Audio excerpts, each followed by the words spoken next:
ಮಾತನಾಡುವ ವಿಷಯ posterior ಯುರೆಥ್ರಲ್ valve ಅಂತ ಹೇಳಿ.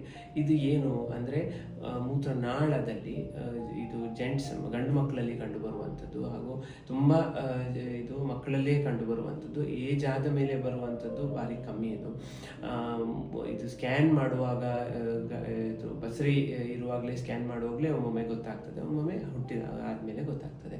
ಇದರಲ್ಲಿ ಮಗುವಿಗೆ ಮೂತ್ರ ಮಾಡಲಿಕ್ಕೆ ಕಷ್ಟ ಆಗ್ತದೆ, ಪದೇ ಪದೇ ಯೂರಿನ್ನಲ್ಲಿ ಇನ್ಫೆಕ್ಷನ್ ಬರುವಂಥದ್ದು, ಇಲ್ಲ ಪದೇ ಪದೇ ಯೂರಿನ್ ಹೋಗುವಾಗ ಸ್ಪೀಡ್ ಇಲ್ಲ, ಕಟ್ಟಾಗಿ ಹೋಗುವಂಥದ್ದು, ಒತ್ತಿ ಮೂತ್ರ ಮಾಡಬೇಕು, ಇದೆಲ್ಲ ಕಂಡುಬರುವ ಲಕ್ಷಣಗಳಿರ್ತವೆ.